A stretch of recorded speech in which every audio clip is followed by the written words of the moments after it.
60대, 이제야 진짜 인생이 시작됩니다. 부모는 짐이 아니라 뿌리입니다. 공자편 1. 짐이냐 뿌리냐? 당신의 가슴 속에는 혹시 자식들에게 짐이 되는 것 같다는 조용하지만 묵직한 돌덩이가 하나 놓여있진 않으신가요? 괜찮습니다. 어쩌면 이 생각이야말로 자식을 향한 당신의 깊고 무거운 사랑의 또 다른 이름일지도 모릅니다. 당신은 그저 그들을 방해하고 싶지 않은 것뿐인데 당신의 그 마음이 역설적으로 당신을 괴롭히고 있진 않은지요. 혹시나 연락이 올까 휴대전화만 바라보거나 혹은 그들의 바쁜 일상에 작은 파문이라도 일으킬까 싶어 당신의 어려움은 철저히 숨기고 계시진 않은지 묻고 싶습니다. 오늘 우리는 이 무거운 감정을 들고 동양 철학의 위대한 스승 공자에게 찾아갑니다. 그리고 깨닫게 될 것입니다. 당신이 느끼는 그 무게는 사실 자녀의 성장을 짓누르는 짐이 아니라 그들을 영원히 지탱하는 뿌리의 깊이라는 것을 말입니다. 당신의 존재의 가치를 다시 세우는 시간이 되기를 바랍니다. 2. 60대 이후의 고독한 죄책감. 내가 해줄 수 있는 게 아무것도 없구나. 60대 이후의 부모님들이 가장 자주 느끼는 감정 중 하나입니다. 경제적인 지원도 육체적인 도움도 이전처럼 줄 수 없게 되자 스스로 쓸모없는 존재가 된 것 같다는 고독한 죄책감에 빠집니다. 자녀가 찾아와도 바쁜데 왜 왔냐며 오히려 미안해하고 함께 식사 한번 하는 것도 내가 사줘야 하는데 하는 생각에 불편해하는 당신의 모습을 봅니다. 당신의 사랑이 너무 깊어서 자식에게 무조건적인 주기만 했던 삶의 습관 때문에 이제 와받거나 기대하는 것조차 스스로 용납하지 못하는 것입니다. 하지만 곰곰이 생각해 봅시다. 당신의 자녀가 당신을 방문하고 전화로 안부를 묻는 것은 당신의 무엇을 받기 위해서가 아닙니다. 그들은 단지 당신이라는 뿌리가 그 자리에 건강하게 존재하고 있음을 확인하고 그 안에서 심리적인 안정을 얻고 싶은 것뿐입니다. 당신이 느끼는 이 소외감과 죄책감은 당신의 존재가 짐이어서가 아니라 당신을 주는 존재로만 규정해온 세상의 시선이 만들어낸 허상일 수 있습니다. 3. 효의 본질, 경과 양지. 수천 년 전 혼란의 시대를 살았던 공자는 인간다움과 사회 질서를 세우기 위해 효를 만물의 근본으로 삼았습니다.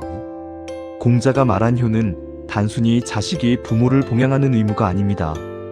공자는 제자가 봉양의 어려움을 묻자 개나 말도 다 먹여 기르는데 공경하는 마음이 없다면 짐승과 다를 바가 무엇이겠느냐고 단언했습니다. 즉, 효의 핵심은 바로 공경하고 존중하는 마음입니다. 이 경의 마음은 두 단계로 나뉩니다.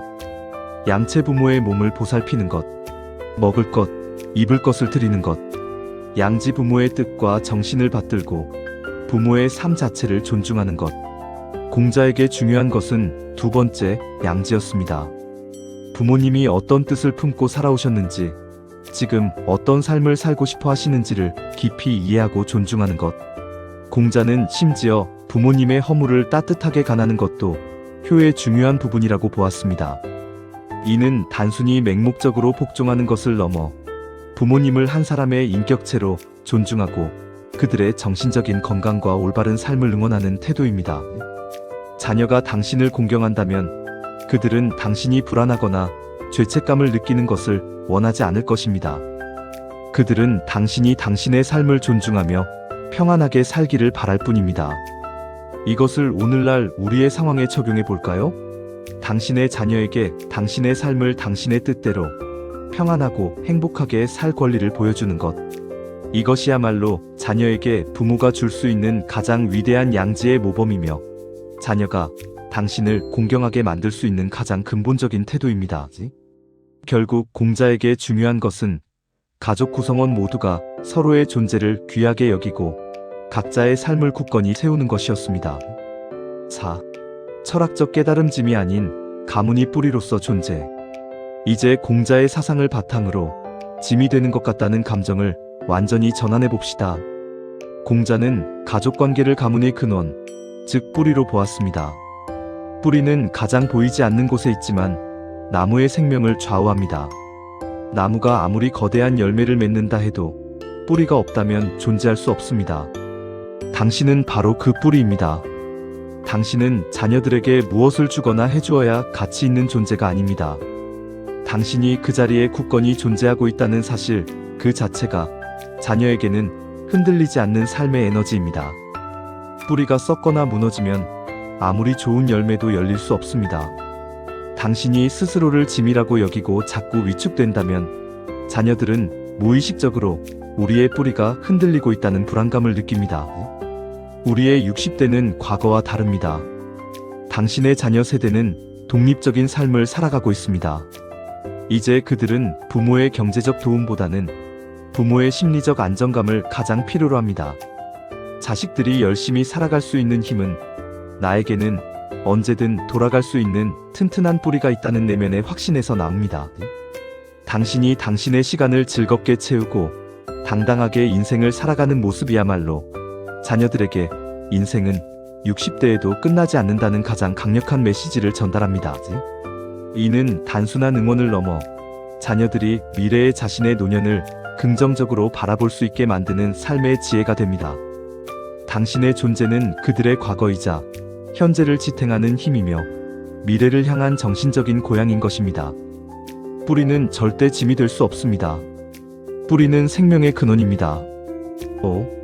당신의 행복은 최고의 효도다. 더 이상 미안함에 시달리지 마십시오. 당신은 짐이 아닙니다. 당신은 그들의 삶을 짓누르는 무게가 아니라 그들의 삶에 생명을 불어넣는 근원적인 힘입니다. 오늘부터 당신의 역할은 바뀌었습니다. 이전에는 주는 부모였다면 이제는 평안히 존재하는 부모가 되는 것입니다. 자녀들에게 가장 확실한 안심을 주는 것은 당신의 건강한 미소입니다. 당신이 당신의 삶에 만족하며 여유를 즐길 때 자녀들은 비로소 자신의 삶에 집중할 시간과 마음의 여유를 얻게 됩니다. 이것이 공자가 말한 양지의 현대적 실천입니다. 우리는 부모라면 희생해야 한다는 오래된 관념에 갇혀 있었습니다. 하지만 공자의 효 사상은 쌍방향의 존중을 요구합니다.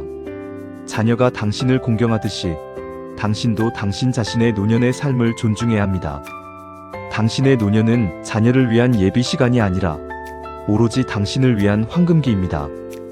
이 황금기를 죄책감이나 미안함으로 낭비하지 마십시오. 스스로에게 나는 충분히 가치 있고 내 존재만으로도 아름답다는 인정을 해주는 것부터 시작합시다. 이것이 바로 당신의 존엄성을 지키는 일이며 자녀에게 당신의 삶을 짐이 아닌 축복으로 느끼게 하는 가장 빠른 길입니다. 당신의 평온함 자체가 자녀에게는 가장 귀한 가르침이 됩니다. 나이가 들어도 저렇게 멋지고 평안하게 살 수 있구나라는 희망과 본보기를 심어주기 때문입니다. 6. 뿌리로서 당당해지기 위한 3가지. 오늘부터 뿌리로서의 자신감을 회복하기 위해 작지만 근본적인 3가지 행동을 실천합시다. 자녀에게 부탁할 권리를 사용하십시오. 필요한 것이 있다면 미안해하지 말고 당당하게 말하십시오. 이는 자녀에게 효를 실천할 수 있는 기회를 주는 것입니다. 당신이 요구하는 것은 짐이 아니라 사랑을 표현할 수 있는 소중한 매개체입니다. 나의 취향을 최우선으로 하십시오. 자녀가 오지 않거나 연락이 없다고 서운해할 시간에 오로지 당신이 즐거워하는 일에 몰두하십시오. 새로운 것을 배우거나 취미 생활을 하거나 당신의 행복을 위한 시간을 채우는 것이 당신의 존재 가치를 증명합니다. 자녀의 위로를 거부하십시오.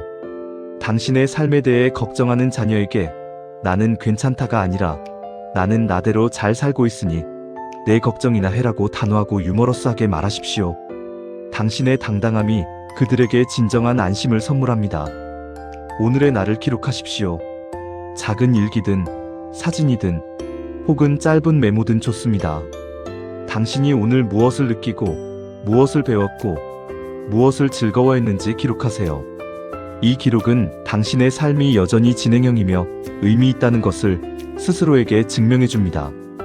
당신의 자녀들은 훗날 이 기록을 통해 당신의 굳건한 정신을 발견하게 될 것입니다.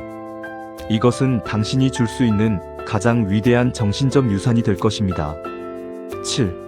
영원히 굳건할 뿌리에게. 공자는 말했습니다. 군자는 편안하되 교만하지 않고. 이제 당신은 당신의 삶의 군자입니다. 가장 평안한 마음으로 당신의 존재가 갖는 고유한 존엄성을 스스로에게 허락해주세요. 배경음악 클라이맥스 후 잔잔하게 마무리. 당신은 그들의 삶의 마지막 짐이 아니라 영원히 굳건할 그들의 삶의 최초의 뿌리입니다.